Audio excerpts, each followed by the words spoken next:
Welcome to Spoilers Intended, a podcast about series, novels, and films. In this episode, we meet two magicians for whom ambition is their only liege. And soon, each other's secrets they must seize, leading us through two lives constantly under siege. That's right, we're talking Christopher Nolan's The Prestige.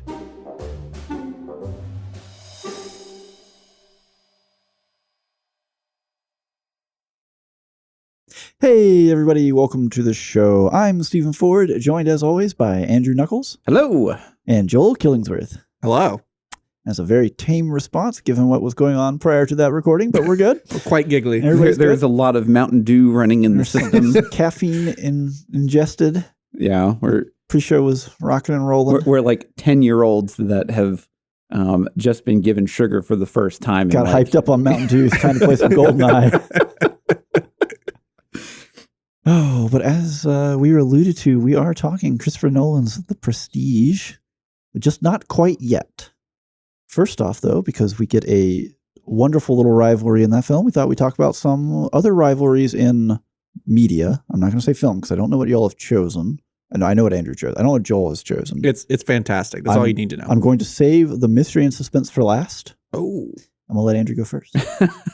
Okay, so I picked probably one of my favorite quotation marks sports film. It's really a racing film because it is racing a sport. It counts. It is Ford versus Ferrari, or Ford v Ferrari for the actual name. It's a really dumb name. This is a really good movie. Mm-hmm. So the movie is about basically the Ford sport racing team developing the Ford GT40 for the Le Mans 24-hour 1966 race to beat Ferrari, which is actually what happened. Yes. And it follows Ken Miles, who was essentially the developing driver, and Carroll Shelby, who is the actual like engineer and developer who made the engine in the car to basically perform a 24-hour race, which historically up until that point, the U.S. just never had any kind of chance at fighting European racing teams at that point.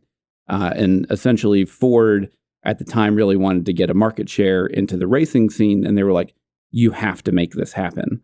And initially, from the historical perspective, right, I think Henry Ford Jr.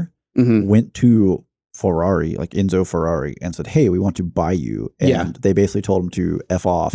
And so then the solution was, well, if you won't let us buy you, we're going to beat you. Yeah, pretty much. And so the rivalry is kind of, there's like two different rivalries kind of happening within the film, but the main one obviously is Ford v Ferrari. So like that is that's the name of the movie. The name of the movie. Almost like it's why they called it that. Yeah. But then you also have kind of a friendship and rivalry between Shelby and Ken Miles, and it's played by Matt Damon and Christian Bale, who is also in The Prestige. And not Matt Damon, not Matt Damon, but Christian Bale's in it, and they just do. It's a fantastic film, and despite the really silly name, I wholeheartedly recommend to go watch it. It's great. I honestly think the name probably hurt it more than anything. Oh, it 100% did. Because it has two big names that do well in American theaters. And it's a fantastically well-produced film. Mm-hmm. And it's just unfortunate that they just named it something that just it felt so generic that whenever, like, because I even remember the first time I watched it, I was like, we're going to watch this?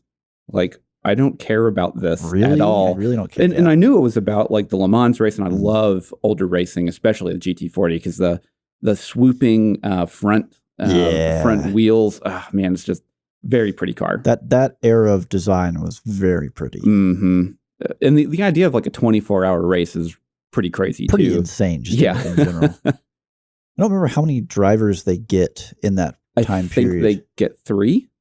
Yeah, I do think you're a long shift in the car. Yeah, it's roughly like 8 to 12 hours, depending on how hard you want to go. Yeah, that's nuts. Yeah. Just insane. Anyway, so in an effort to not choose a sports movie, because as soon as you say rivalry, sports movies are just Slam dunk. Yeah, super easy to do. You know, you have Ricky choice. Bobby and Jean Girard. Yeah, from Talladega Nights, which is also a great sports You movie. also have the two people whose names we've already forgotten from Days of Thunder, but also a racing movie, right? And there are a lot of options here. I didn't go that way. I went with something everyone has seen. Most everyone, probably. Everyone has seen, but this is a reminder that every once in a while you got to go back and rewatch some things. So, original Toy Story. So, we're 1995? I believe. I think it's 94? No, 96? No. Middle 90s. I'll let y'all look that up. So we're talking 95. Nah, I nailed it. Oh, okay. We're talking Buzz versus Woody here. Buzz, Lightyear to the rescue. Yeah, which is also topical because that movie is coming up soon. Toy Story? The Lightyear No, movie. the Lightyear movie. I was like, Toy Story? No, yeah, not Toy yes, Story. Lightyear movie. movie. They finished that series like 3 times. It's dead. Which we hope. Which I'll be interested to see what that looks like. But that is not what this is. This is all about Buzz and Woody. Yep. And kind of the rivalry for Andy, their owner's affections, but also the kind of transitive property of that is that you're kind of the leader of the other toys. Yeah. By being the most popular toy. And, it's Tim Allen and Tom Hanks. Just going at it. And it's just great. I assume most everyone has seen this. And we have kind of knocked on here about old CGI, and it doesn't always hold up. And for being 1995, which is a little terrifying, that was a long time ago now, it does a pretty good job. Yeah. Well, and the thing that's really impressive about Toy Story is like this was like the first probably definitely feature film that was all CGI. Yes. And I remember at the time it was just like groundbreaking. It's mind blowing. Well, it's also like the style that they chose to do it in, right? Because you can get away with a lot of things that don't look good compared to real life when you're trying to depict real life things because you've chosen a style that's just the way things look in this style, right? And so all of the toys get sort of a pass through that. Now, their humans are not good. No, they're horrifying. And they know their humans aren't good, and so they minimize them as much as they can. Yeah. You basically only get like you get a lot his of sister, and then and Sid, and then Andy every once in a while. Yeah. But you definitely see the mom. Yeah, you don't really see any adults. Most of it is just the voices around the corner. Yeah. So they did good. They understood, hey, we have limits here, and they did a good job with that. But because most of the world is very consistent from the toys' perspective, and also from their actual perspective, in that you're very low to the ground most of the time, you don't have to worry about all these details and stuff because they just can't see it. Mm-hmm. So they did a good job of working around that, and it still holds up. Still a great story that launched a whole stack of sequels through Toy Story 4. Yeah. And now we have a Lightyear spinoff coming. Well, which is probably not relevant to any of this in a generic sense. Yeah. I'll definitely say though the rivalry between Woody and Buzz is pretty. It's always really fun to watch. Well, and it's very realistic, right? Because this is kind of what you see in a lot in life is someone comes along and kind of supplants you within you're standing within a group, and it's kind of like, how do you deal with this and these kind of things? And it's just part of life, and so in that respect, it has a lot of application as an adult or a kid. Yeah. The solution is you push him out a window, right? Mm-hmm. Easy, problem solved. Yeah, you just try and murder him. It's okay. No big deal. You hold up his arm. Be like, no, it's okay. And I will say that the Toy Story franchise, just all 4 movies, like there isn't really a drop off in quality. I actually think it gets better as the movies go on. Well, the stories have more emotional weight. Yeah. I still have only watched Toy Story 3 one time, and that was in theaters right when it came out, and I have no enjoyment to watch it again because I cried so hard. Yeah, it's pretty brutal. So, Joel? All right. So we're going to stretch things a little bit here. Oh, boy. Stretch Armstrong. And we're going to span across several different forms of media. Still Stretch Armstrong. Including commercials Still and Stretch YouTube. Armstrong. Okay. And so we're going to talk about Deadpool versus Wolverine.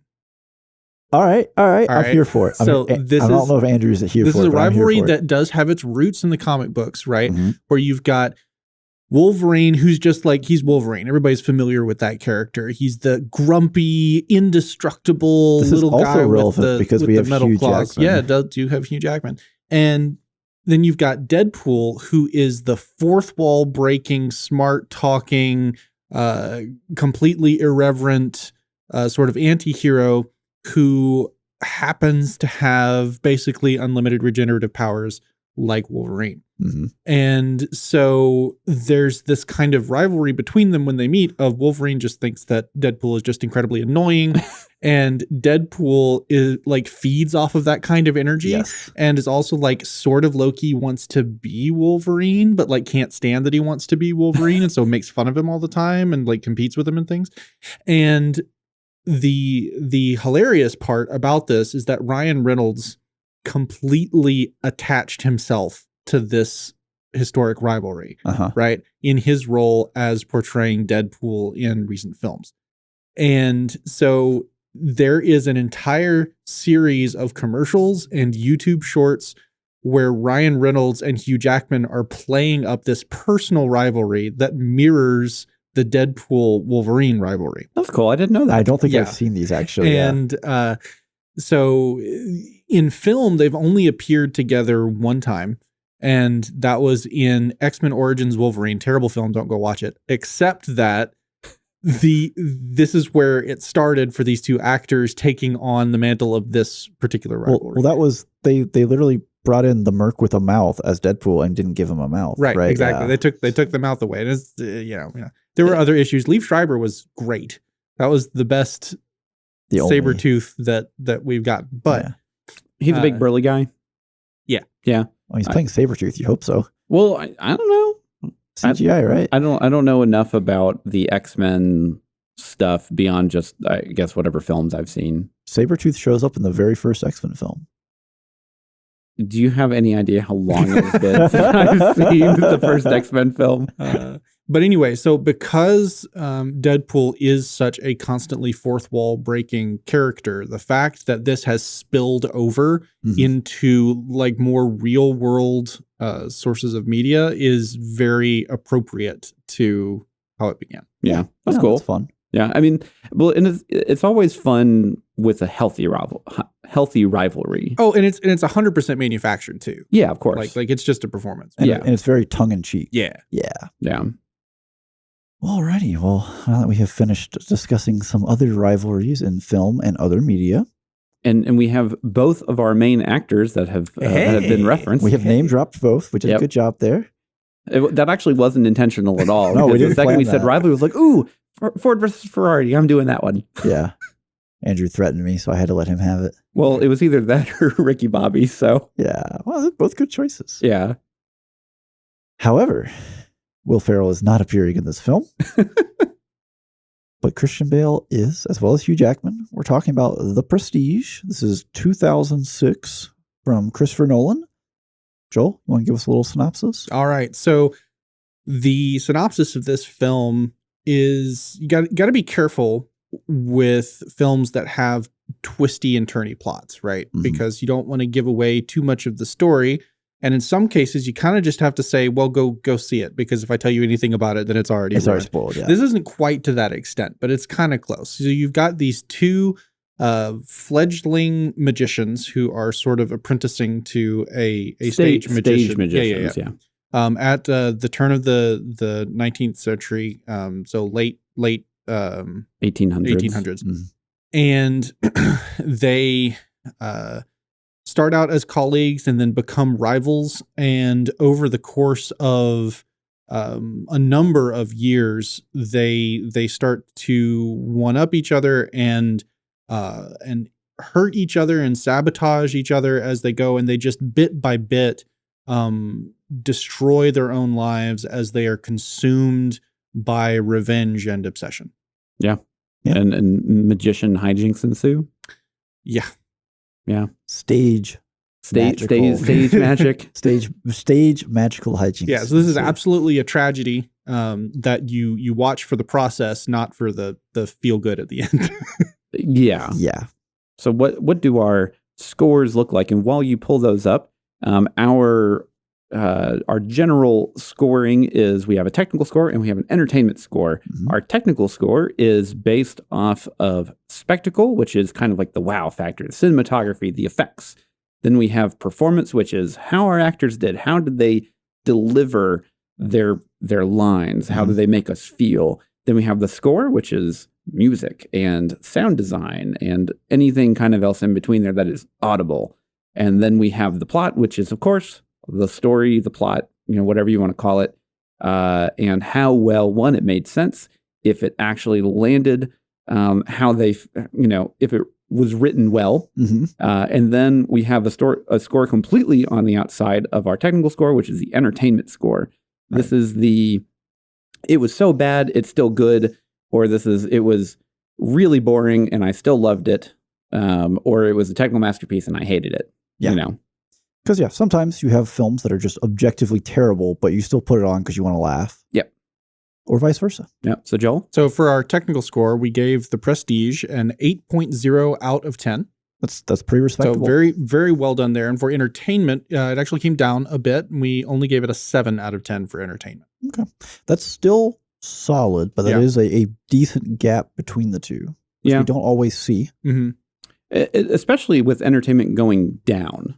Most of the time you see entertainment kind of go up a little bit. Just a smidge. Yeah. And I'd be curious to hear y'all what more details about this after the intermission. But for me, I definitely gave it a lower entertainment score than any of the technical scores. And for me, the reason for that was that even though I appreciated the artistry, it was like watching a train wreck. It's horrible and it makes you feel bad, but you can't look away. Yeah. Right. And so while I am glad to have seen it and I had a lot of fun analyzing the different things that went into it, I'm not sure that I would want to see it again. This is definitely a film that gets worse the more times you watch it. Okay.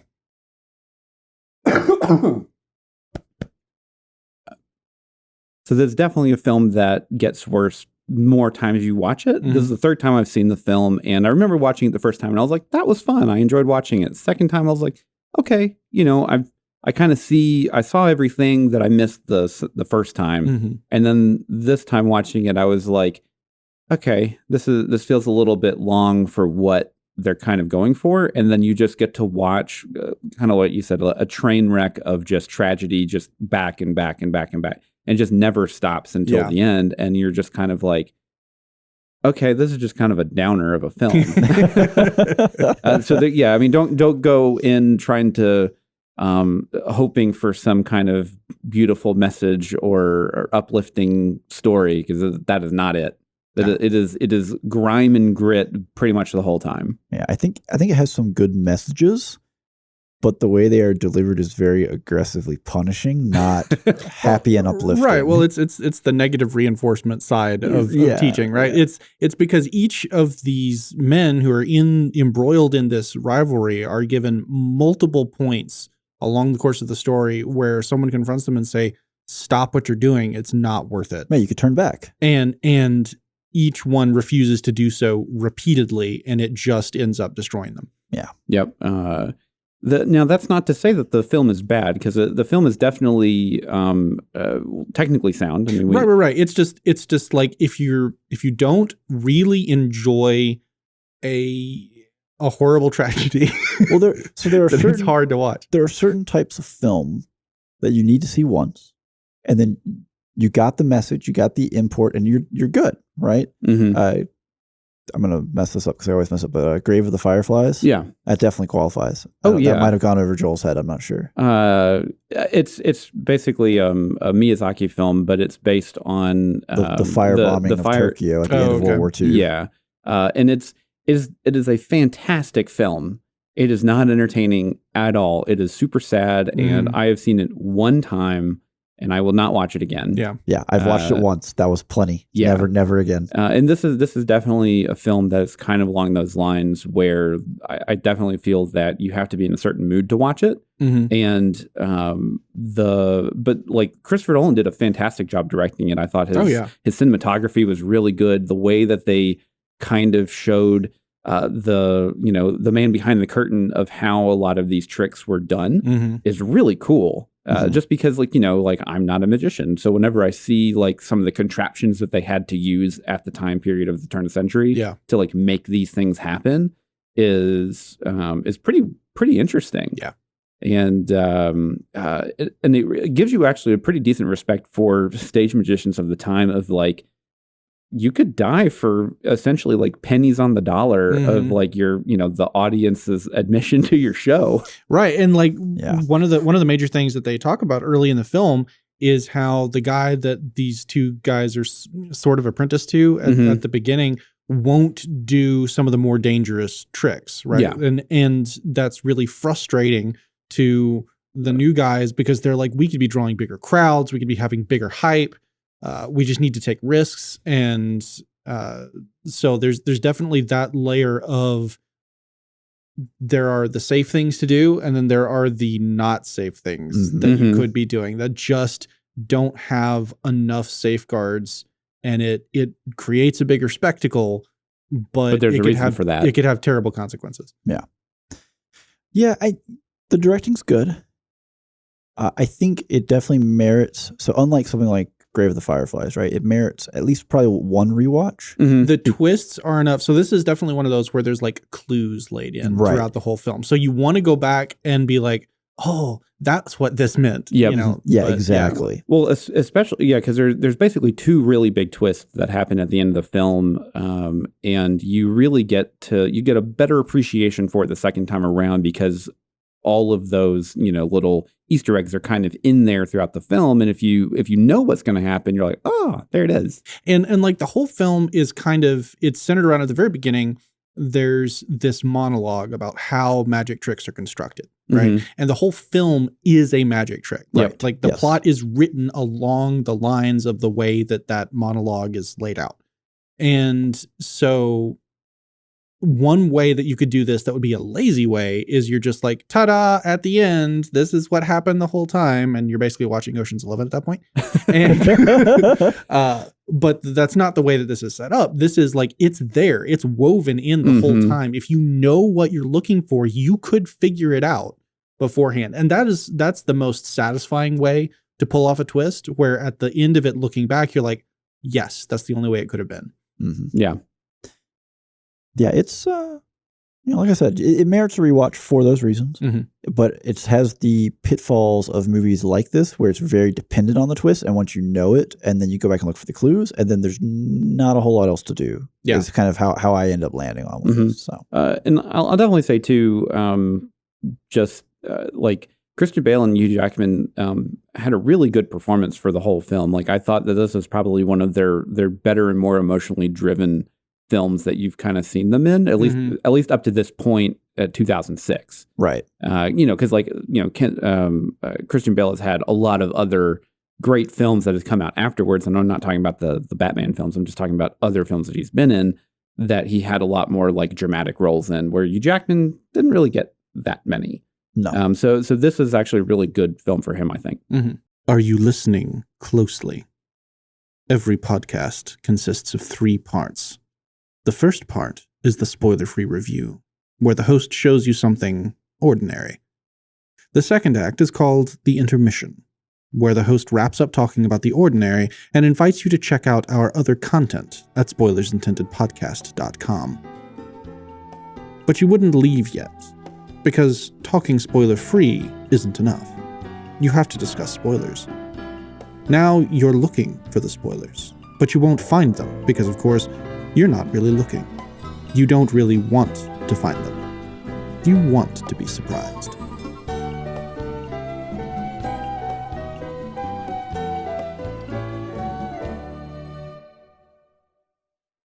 And we're back. All right, everyone. Just in case you didn't get the message, it is all spoilers all the time. No sleight of hand. We said what we mean. We mean what we say.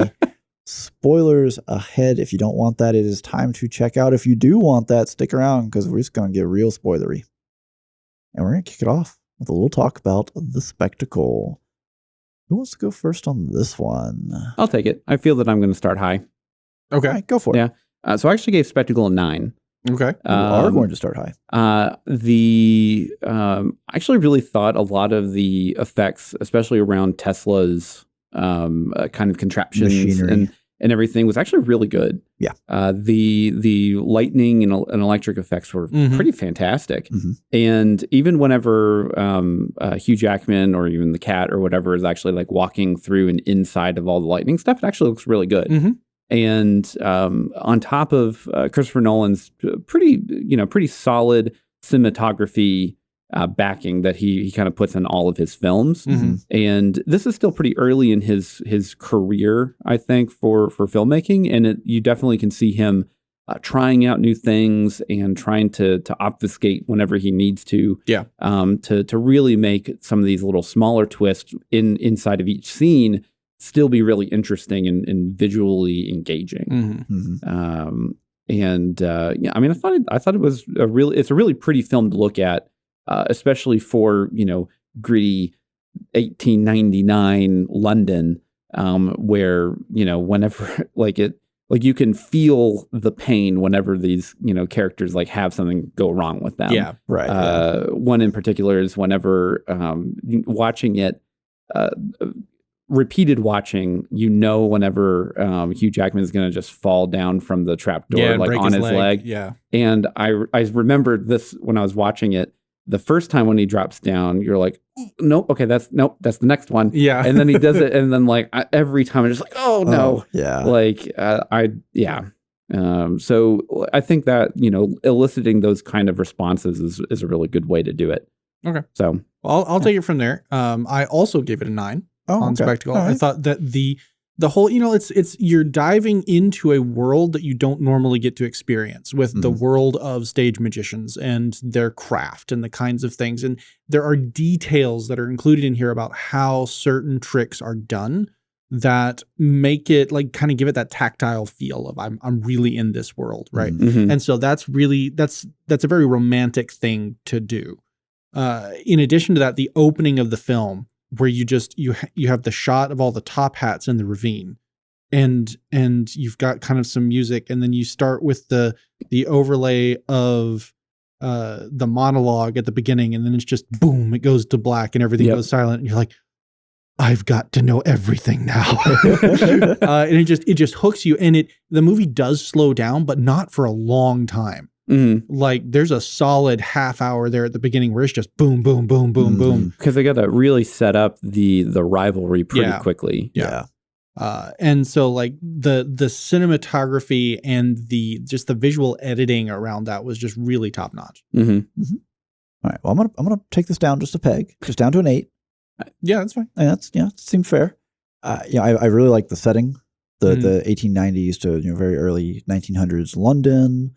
And just the overall feel of not just seeing, the stagecraft and behind the scenes stuff, but the contraptions that they're coming up with and kind of just the risk that's being taken here, right? The apparatus that Hugh Jackman has on whenever he's learning how to do the cage trick or whatever. But the new version of the cage trick is terrifying. Yeah, it's so much tension in springs just attached to your body, and if that goes wrong, it's just gonna rip through something. Yeah, or it's just gonna which of course it does. Yeah. Well, just not to him, to the poor lady who's up there on stage, and just kind of gets caught in the crossfire between their mutual sabotaging. Dislike. Well, and to your point, I don't actually know if it's actually a broken leg that he has, because even at that point, fixing a broken leg wasn't too big a deal. Something wrong with the knee. I would assume it's more like an ACL type tear, and that is something that at that stage is just like you're just kind of gonna have a limp for the rest of your life because they don't have a solution. But yeah, that landing is just you can feel it. Yep. Yeah, you definitely tense up whenever that happens. And for me, as someone who hadn't seen it before, when it hit, it really hit. But yeah, all the backstage stuff going on, the water effects, right? Because we have several dunk tank things happening that I think were really well done.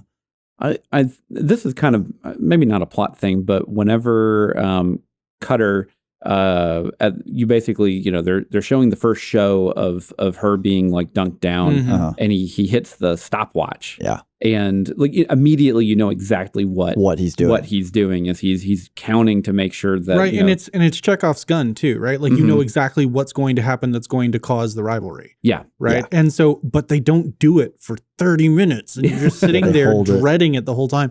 Kind of, and they did the same thing with the drop where he injures his knee too, because you see, because they're kind of shifting through time, because part of it is epistolary, it's being told through the reading of journals, but that's kind of nested because they've each got each other's journal and they're kind of reading through. So you kind of have to be careful that you're keeping pace with where in time you are. But it's generally laid out chronologically with a few skips. Few bits, yeah. But you know, you've already seen him limping around with a cane, so you know that something's going to happen to his leg. And so the whole time that he was setting up that trick with the drop, I was like, I know how he injures his leg. But now you're just waiting for it to happen. Yeah.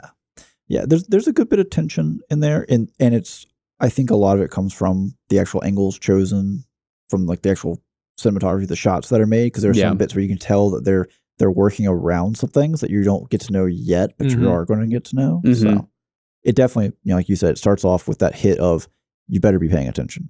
Yeah. Because we're going to show you something.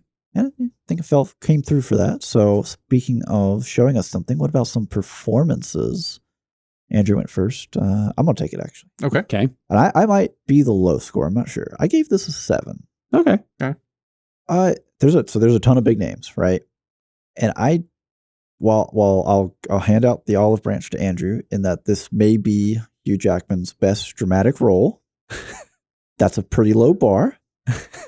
And I'm not going to entirely chalk it up to the acting, because I don't necessarily know that the way the film was written and the pacing of it gives anyone a real moment to really go hard emotionally. When they're in the funeral for his wife, and Christian Bale walks up, and then they have their little thing over the body in the awkward hallway funeral home. That was that scene with Hugh Jackman sold it for me there. It was really good because it struck just the right tone, right? Because like later in the movie, when he is trying he's lost trust in his spy that he's sent, and she gives him the diary, and he is pushed into saying, I don't care about my wife, I care about this trick, and figuring out his secrets, right? Right. And so that admission and that sort of realization for him. He has that quiet moment of, oh, is this really who I am now? Like that was good, but it was completely set up by the funeral scene because he wasn't broken, he was indignant. Yeah. Right. And so like there's a very subtle tone that if it had been shifted to a degree or two to the left or the right, wouldn't have really sent him down that same path. Right. Yeah. I think the person who really got the most to work with was probably Rebecca Hall. So that's Sarah Borden. Yes. I think of all the characters and the emotional ranges we got to see, she got the most kind of meat to work with in terms of, you know, what she gets to show on screen. I think she did a really good job. So I want to get that in, and then I'll hand this off to Joel. I'm gonna take it. Yeah. So Rebecca Hall, fantastic. She had the climactic scene where she is having the fight with Borden, where she's basically telling him that she's had enough and she's done. Right. And she there are different levels of getting into the emotions of a scene. And she was snotting during this fight. She wasn't just crying, she was snotting during this fight. And that is next level. That was really fantastic performance. I gave it a 9 overall for performance. I thought that while you didn't really have that any sort of a really punch in the gut scene where you could see just a ton of emotion out of either Hugh Jackman or Christian Bale, you did have just immaculate performances by all of the supporting cast, in addition to, with what they were given, the two main actors doing a really, really good job. Yeah. I mean, you have Michael Caine, who is always phenomenal. Mhm. And even so, I was surprised to see Scarlett Johansson in the film. Same. Right? I did not realize she was in the film at all. Yeah. She's such a big name now that her not having top billing in this one it just took me off guard. Mhm. And she did a really good job.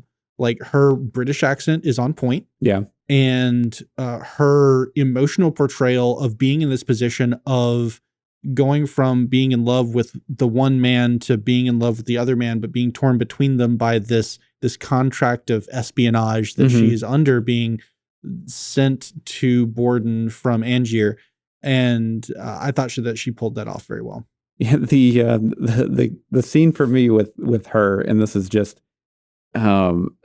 thinking about it from like the in-universe, whenever they go to dinner, and Sarah's there, and then like she walks in with Borden and then Fallon, and like you can just see like how incredibly awkward it is for her, but then she's also like, no, he's still my man too. Yeah, like there's definitely a power play going on there between the women. So I also gave it a 9. Okay.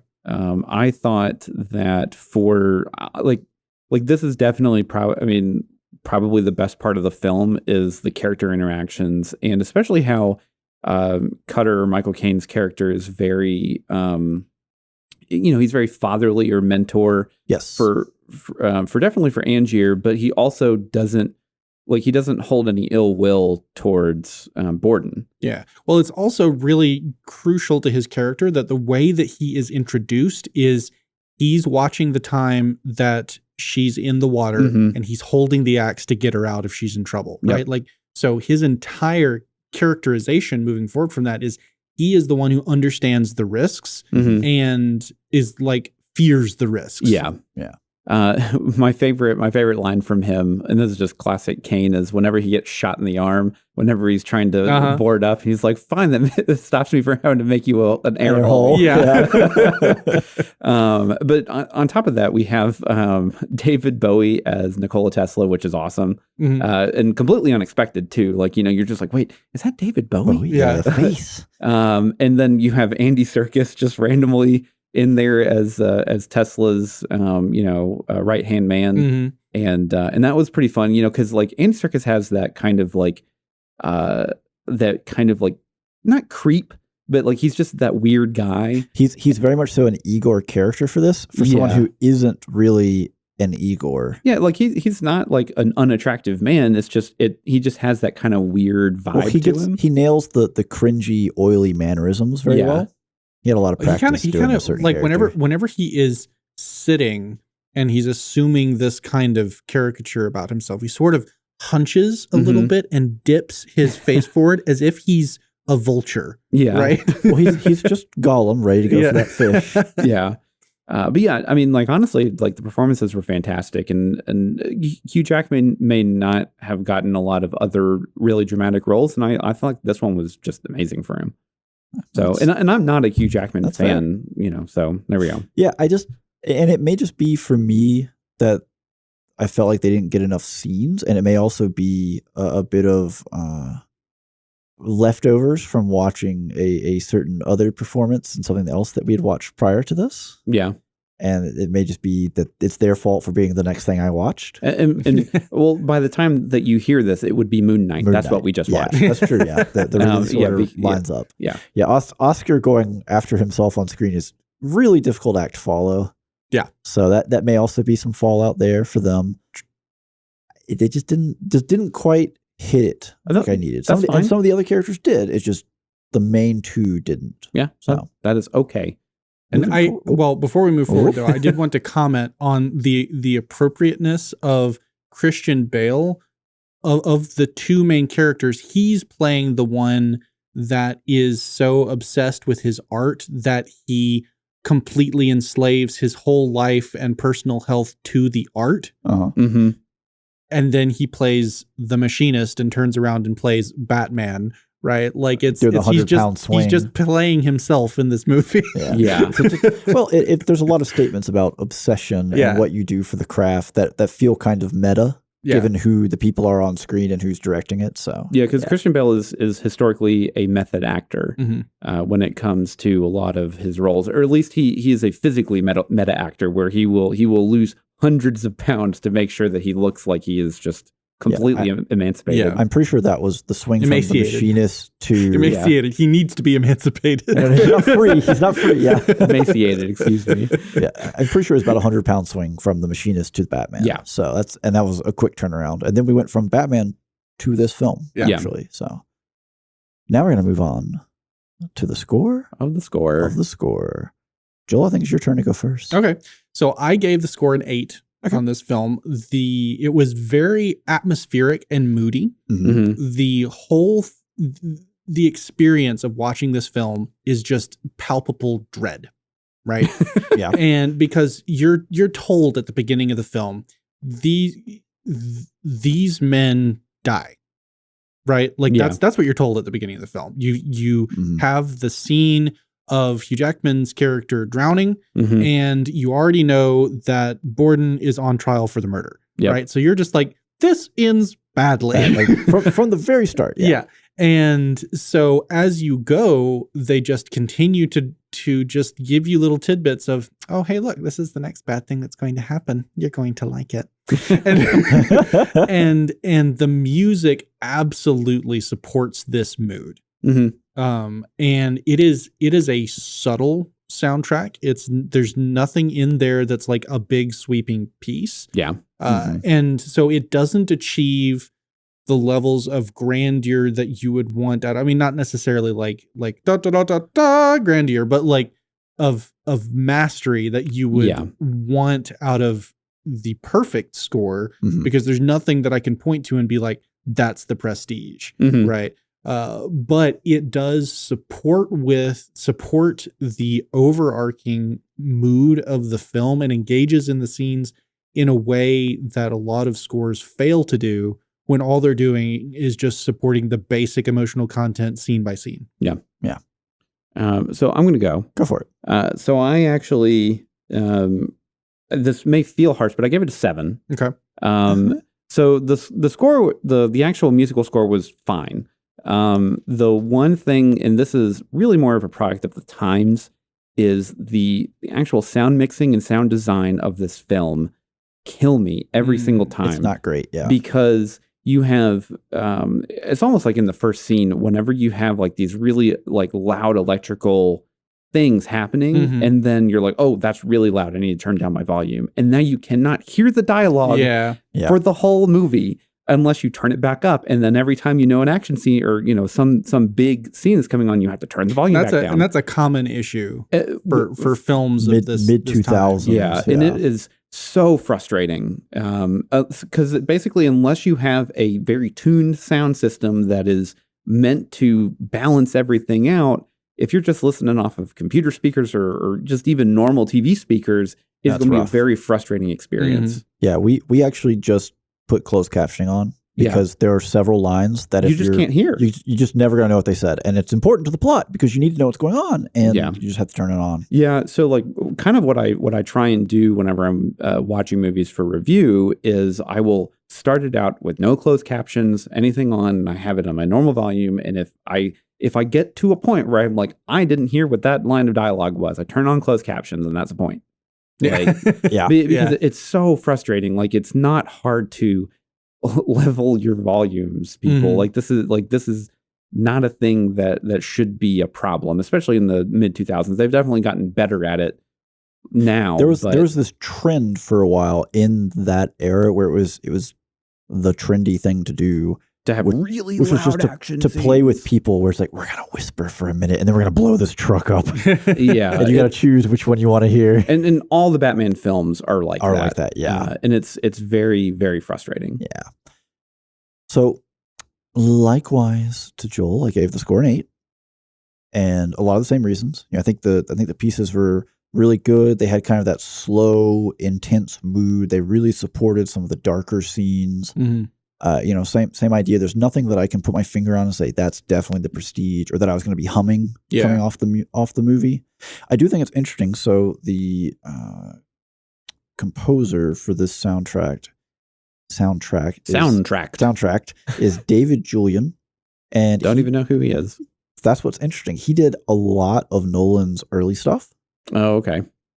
Basically up until the point, I guess, that Nolan discovered that Hans Zimmer exists. or maybe Hans Zimmer discovered Nolan exists. I'm not sure. Because it's kind of the same stuff, just Zimmer is an extra oomph. Yeah. Mm-hmm. So but I mean, just going through what all David has done, not to just, bash on someone. It's not like it's on him, because this is a pretty good score. Me not knowing who he is just means that I just don't know who he is. Well, and that's the thing, is other than the Christopher Nolan movies he's done, and he's done a fair amount of stuff, most I've never heard of. Yeah. And whether that's just a market issue or what, I don't know. But, he did a good job here. So it's kind of sad that he hasn't been involved in other projects. Yeah. But the sound mixing was definitely something that I nicked it for, because, again, it was, you listen to it and then you're like, they said something to each other that was important. Back it up. No, I still can't hear it. Back it up. Closed captions. It was one word. Okay, cool. That's all I need to know, film. That's all you need to let me know. It is really annoying. This is the same kind of movie as a whodunit.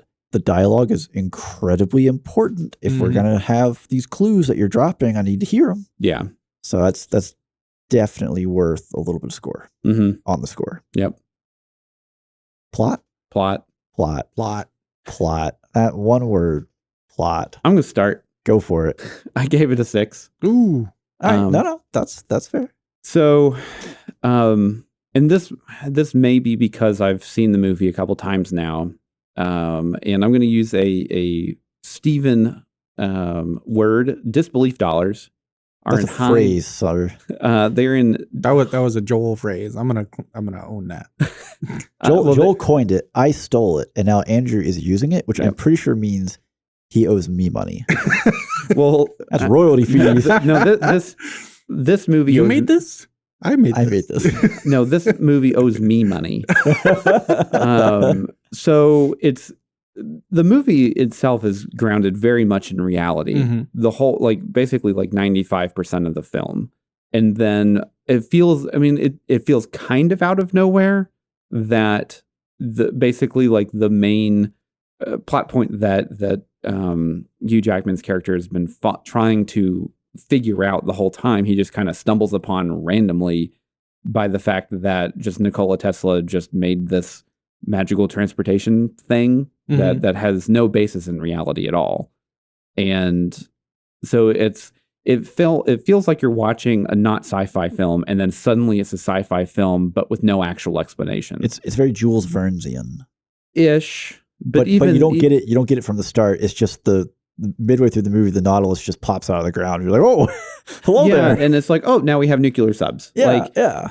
And I don't know and I also felt like this initially whenever I watched the film, but the more I watch it, the more I hate the final twist of just the fact that it is just the quotation marks magic trick is actually a magic trick, like a true magic trick where there's no explanation for it, and there's no explanation for the logistics or anything like that, and it just bothers me, and it eats away at my soul every time I think about it. Yeah. All right. Well, I'm going to take it from here. Sure. Okay. I gave plot an 8. Okay. And while so I'm going to talk about the Tesla machine as well. Yeah. Because we have an actual electrical engineer. So I enjoy pieces that refuse to be constricted by the genre that they're in, right? Like I like when they reach out and say, I'm going to take an element from this other genre and I'm going to incorporate it. And so I think that it's a fun element to have this sort of Jules Vernesian science fiction aspect to the story. However, the logistics of it are not good. No, not at all. What it does do well is it establishes the rules of how it works from the perspective of its relevance to the plot, right? Mm-hmm. It quickly and succinctly tells you this machine creates a duplicate of whatever is inside of it and transports that duplicate an undetermined amount of distance away. Some amount of distance away, and that distance is configurable, which Tesla does. And it's very consistent. Yes. It works the same way every time. And So from the perspective of being able to use it as a plot device, it's actually quite well constructed narratively. But the idea that you can do that with electricity is really dumb. Well, but like, okay. So like at this point in history, like actual history, Tesla is essentially broke, and he is relying on benefactors to come to his aid and give him funding for additional research of AC electric currents. I mean, this almost describes Tesla's entire career. Well, yeah, well, no, but see, like, but this is basically what is happening, and somehow Tesla happens upon this machine that he has created that can clone or duplicate and teleport things. Well, that he knows it does this. Why would he just not take this? He's a man of his honor and his word, and he was paid to create a machine. That is dumb. Well, okay, it no, is. like I'm not saying it's not. The thing that the way that it's couched here though is that Edison is going to destroy any effort that Tesla makes to push his own career, right? So if Edison could find the box, he would just destroy it and it'd be gone forever. I mean, sure. So shipping it to London is a safe bet, right?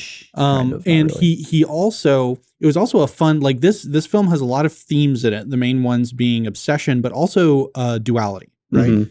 And so you've got the obsession and the rivalry and the duality all mirrored in the Tesla Edison conflict that's kind of just going on as part of the setting. Mm-hmm. And so that was kind of a fun touchstone to be like, hey, look, there's this, it's the same story. It's also going on over here. They're more advanced in it. And he's saying, dude, run away. Yeah. It's not worth your time. Yeah. And so that was fun.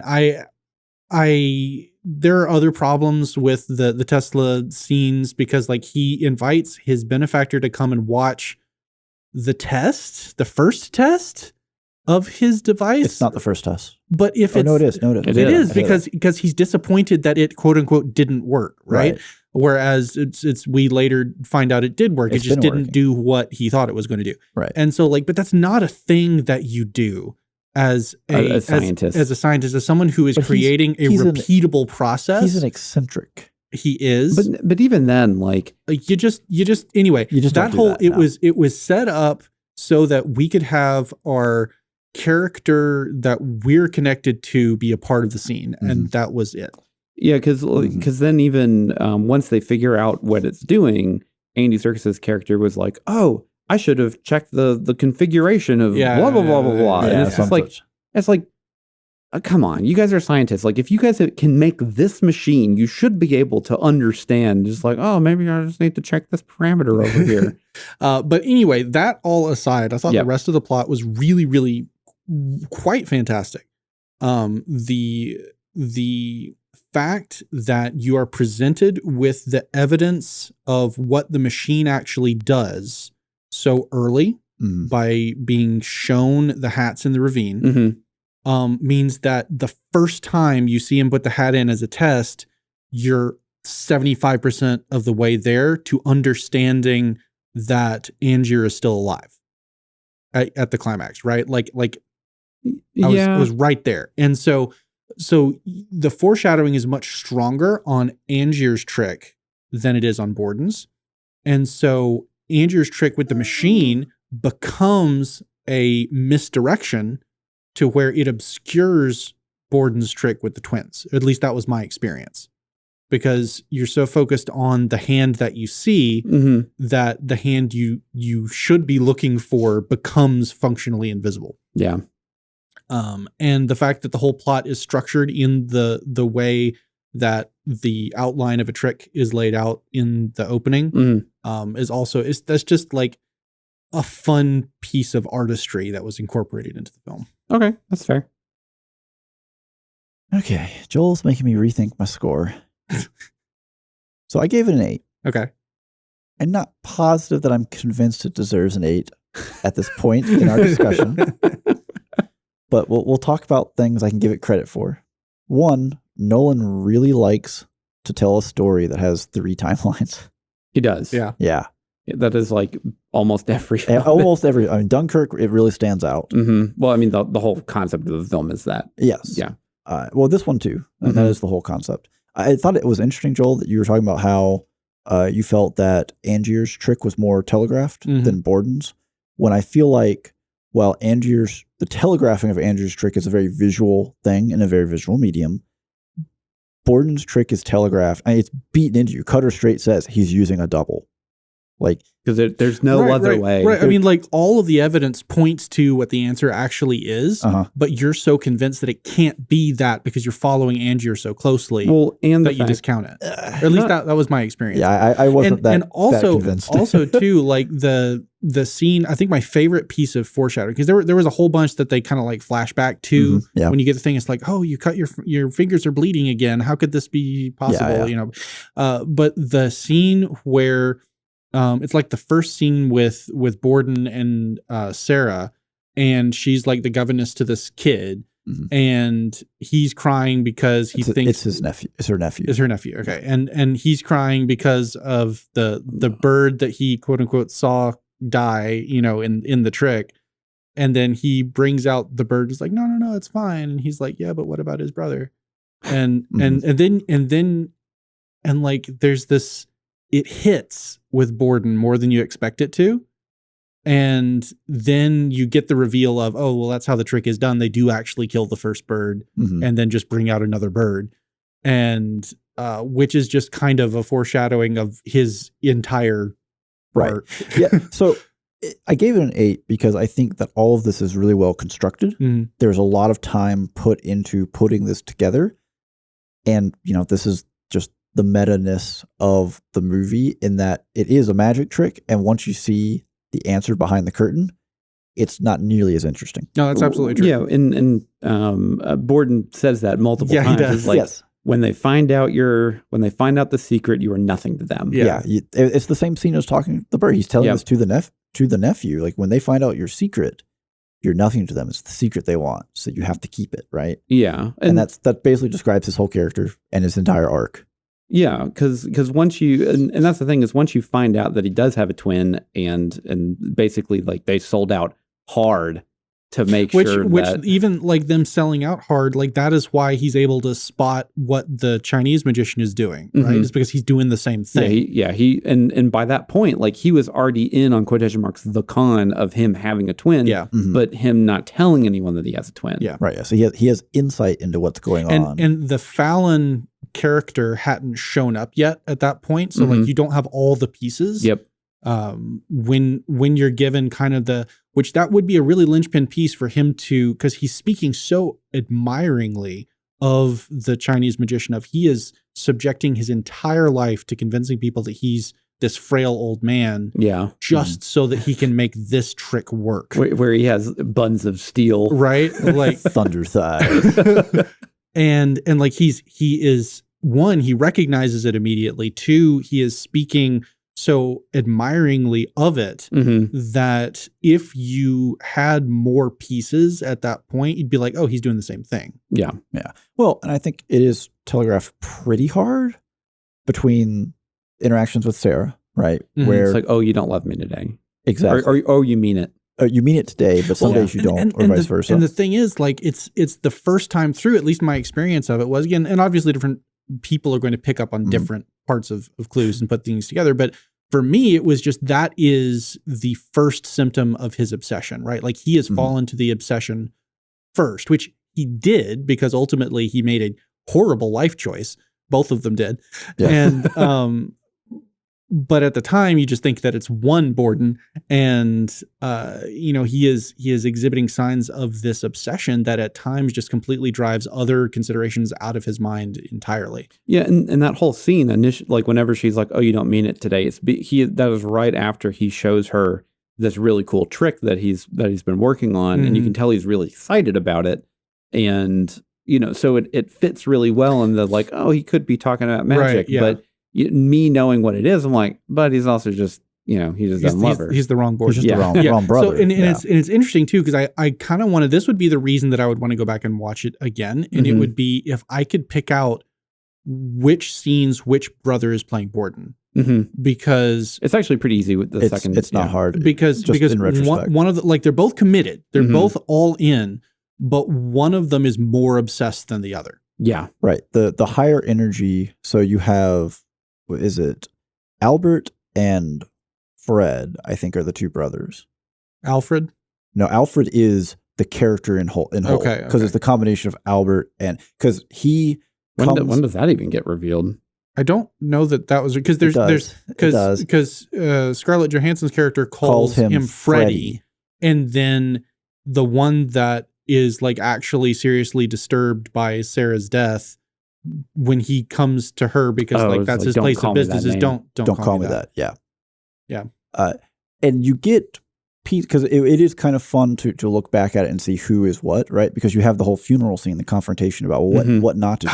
Yeah. He says, I don't know. Because that wasn't who was there. Yeah. So he doesn't know. In also, that talk case, about drawing the short straw of, I can't go confront him. You got to go confront him. I don't think his brother knew he went. That's also possible. Because he was not, so the obsessed one tied the wrong knot. Right. Because they're always pushing the line, pushing the envelope. The one that loved Sarah and therefore he was the more human of the two. He feels the connection to the loss. He wanted to say sorry, but couldn't because of the pact he'd made with his brother, right? Mm-hmm. And so he did the only thing he could, and he showed up. He brought the persona of Alfred to the funeral. Yeah.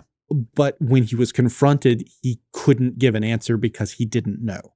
And then again, he was the one performing the tricks when Angier shows up with the gun, right? And he, even to save his own life, he couldn't tell him because he didn't know. Mm-hmm. But then later on, the only other source of information we have on the, well, did he know, did he not know, is the diary, which is written by the obsessed brother as a trap. Yeah. And so that is completely unreliable narrator. There's no useful information in that at all. Which I liked the play back and forth of the two diaries with them handing off false information to each other. Yeah. And Angier is always kind of learning. Oh, that's a neat trick. I'm going to do that to him. Yeah. Kind of thing. So maybe some questionable plot outside of Tesla magic electrical machine. I don't know. This is maybe just a question for y'all. I'm not sure. The bullet catch trick, right? Mm-hmm. There's no obligation to put a full charge's worth of powder in that gun. No, I wouldn't think so. You just need it to be. You just need to bang to flash. Yeah. And you can even just mix other stuff in with the gunpowder just so it does smoke and it looks like you put a full charge in. Mm-hmm. Yeah. So it's one of those things where you look at it and like, is this trick really dangerous or are y'all just stupid? Well, but that could have just been more of the or it's the obsessive, like he wants it to be the full thing. Right. Yeah. Right? So that could be part of it. It always that could have also just be how the trick was done back then. They're just all stupid. It is more on the lines of I'm not gonna say honor, but like commitment. Well, I mean, it's also like, how expensive would it be to get a specialized mixture of gunpowder that was less potent, but also didn't introduce its own dangers of extra particulates and stuff like that leaving the barrel. That also, if you were getting it from a vendor, that would also keep their mouth shut. Right. Because at this point in time, magicians, like they were the tricks have value. Right? Yeah. People are literally selling tricks to each other of this is how you do this, and that's worth 5,000 or 100 or whatever the trick is.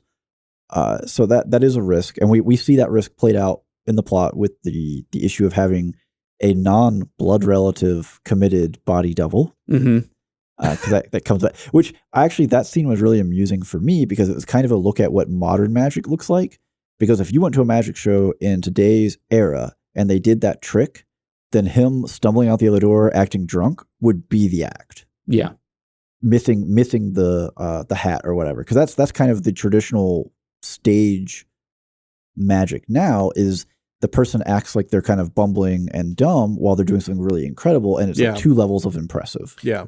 So I'll actually add probably my favorite scene of the whole film is whenever he breaks his leg or knee or whatever, and then Borden, he gives him the smirk. Gives him the smirk. He goes up, and then he has the actor tied up, and he gets lowered him down, and he's like, "This is a way to promote my show." Yeah. Which I thought was just fantastic and exactly what needed to happen. Well, it's also like that's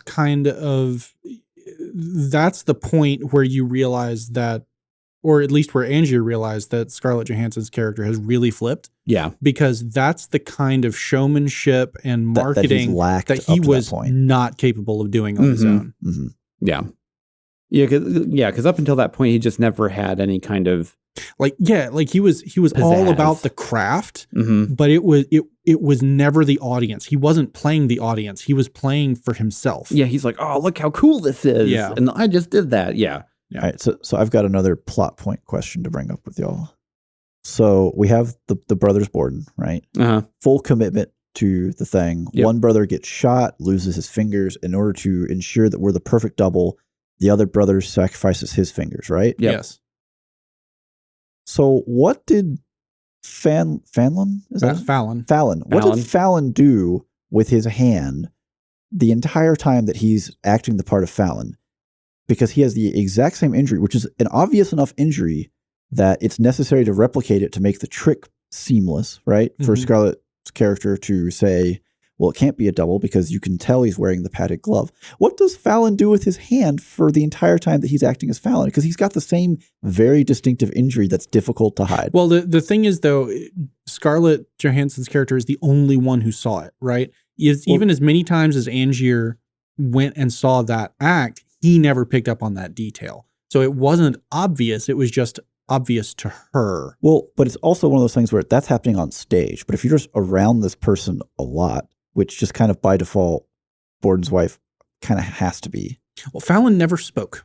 That's a different thing. And that's necessary because you can't talk in the exact same voice. Yeah. But at some point, what do you do with your hand that has this injury the entire time you're acting out this? Because it can't be seen everywhere or it's going to give it away, right? In order to be a complete person, completely different person, it has to be. Yeah, he just has. Well, I mean, he's always got the Napoleon going. Well, he's on always the whole wearing time. He's always wearing the gloves, right? And so that at a baseline, as long as you don't do anything to attract attention, is enough in almost every case. Yeah. And I guess we could play the other game of whoever is actively being the Borden overstuffs the glove. Yeah. Right. So Fallon has a regularly stuffed glove that just looks like fingers, and then his is overstuffed and it pulls the eye away. Right. Yeah. I guess that's you just don't get it. It's just weird to think about that. Well, they can't give it to you because they're also trying to obfuscate your vision of Fallon. Yeah. So it's just one of those things where it's like, well, how do you logistically, how do you support this for however many years you have to carry this out? You have to commit. You commit, and you just have your hand in your pocket at all times. At some point, it's just part of your life. Okay, so entertainment. Let's move on to the entertainment, which is outside of our technical review. This is if you like the movie or if you didn't like the movie. I got a feeling I know what these scores are. I gave it a 7. I know what all the scores are. So the average that we presented at the beginning of the show was in fact a 7. Yep. And I know what my score is. So yeah. So that probably means that all of us have 7s. No magic trick here. Yeah. I mean, it's a fine movie. I think that, overall the more you watch it, the less you get out of it. Well, I mean, the twists are revealed. The secret is out, and it is nothing to you. Well, there's diminishing returns, right? You watch it once, and you get the twist, provided you haven't been spoiled because it's a 16-year-old movie, and you go, "Ooh, they pulled that off." And then you watch it again, and you want to see where the steps are, and then you see that, and then what else is there to watch? But even then, I knocked it pretty heavily on the final twist for Angier, and the magic machine just doesn't do it for me. Just because it up until that point, and I understand they hinted at it at the beginning with all the hats, but it's definitely one of those things where it really took me out the second I was like, oh, this is just magic now. Okay, cool. It's like a science sufficiently advanced that it's indistinguishable from magic. Yeah. So yeah. Though I did enjoy the one, the guy that they're talking to in order to contract the space for the limited run of shows. That's his ultimate trap for Borden. He demonstrates the machine and the guy's like, oh, oh, it's been a while since I've seen real magic. You're going to have to dress this up so the audience doesn't realize. So it looks a little less. Yeah. And so like, oh, there's something else going on. Like this isn't totally unique. Yeah, he's seen something else in the past. That was a fun nod to the idea that the understood and regimented view of the world that we have going into this movie is just a veneer. And there are mysteries untold lying just under the surface. And that's a very romantic sort of Jules Vernesian way of looking at the world. And it's definitely a style choice that is not necessarily going to be your cup of tea. Yeah, well, in most of Christopher Nolan's films that aren't Batman, are all have a sci-fi twinge to them. Dunkirk doesn't. Yeah, okay, that's fair. Dunkirk is just World War II realism. Yeah. But yeah, like most of most of his films just have a sci-fi twinge to them, and most of the time it's fine. This one just felt almost a little bit too egregious for me just when I was watching it. Yeah. He did Interstellar, right? Oh, yeah. Yeah, or it's just pure sci-fi. Yeah, that is a fantastic film. Yeah. It is. So I also gave it a 7. Shocker. Wow, go for you. And for me, it was, as I alluded to before the spoiler wall, it was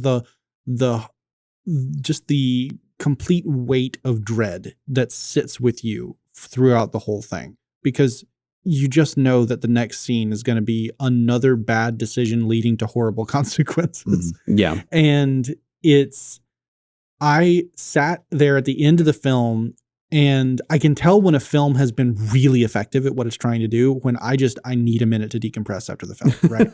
And I had that experience with this one. And typically that means that I really enjoyed it. But this one was so heavy that it was, while I was blown away by the technical mastery of manipulating my responses, it was still a tragedy. It was still just so hard to watch. Yeah. I mean, it's the third act, and we have to reveal no one cares about the person in the closet. Box. In the box. I also gave it a 7. Yeah. Shocker.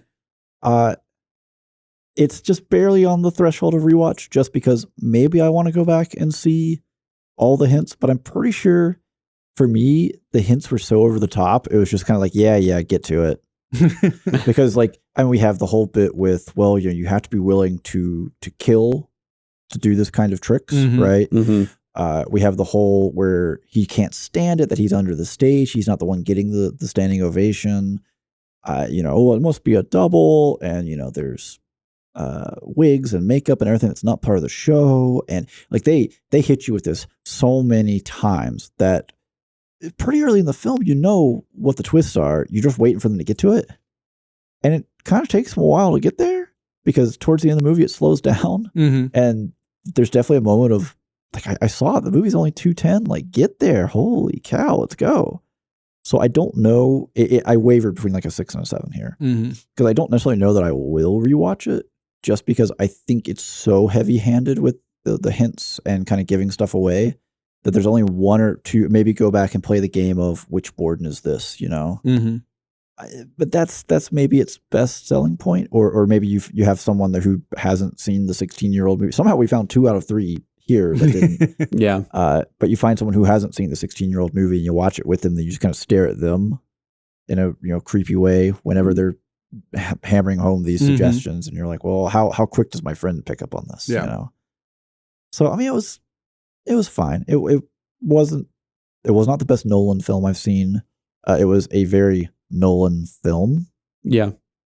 But yeah, I mean, I kind of mentioned very early on, there are a lot of big names, and I wasn't crazy with what we got from them, and I think some of that was just more on the script side of they have to maintain these secrets so hard that they just can't let people go. So yeah. Before we wrap it up, I did want to say, because we've actually done 2 of these suggestions from one of our listeners, Paul. We did not mention him in the Princess Bride episode. We are going to mention him now. He suggested for us to do The Prestige, and here we are at the end of the episode. doing the Prestige. Thanks, Paul. Yes. Paul is a big fan of us, and we are obviously a big fan of him. Yes. Because we have done 2 of his suggestions. Nanny, nanny, boo, boo to anyone else making suggestions. How does that make you feel? But yeah, no, that's a good shout out. Yeah. That's a good catch. I totally missed that this had been a suggestion. I had to make sure to open up the spreadsheet that I got the name, make sure that it was the right person. Yes. But I do remember we got to the end of the episode for Princess Bride, and I was like, oh yeah, that was a listener suggestion. Well, sorry, Paul. We're the worst. double accolades Yep. at the end of this episode. It's just a little couple steps away from the first suggestion. But I do believe on that note, that is all the time we have for this episode. So until next time, I'm Steven. I'm Andrew. And I'm Joel. And as always, every spoiler was intended.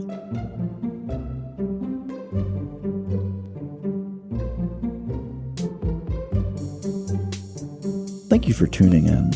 If you like what you heard, you can support the show for as low as $1 at patreon.com/spoilersintendedpodcast. We also have a Discord server and would love to have more people joining in the conversation. Links are in the description below. Thank you.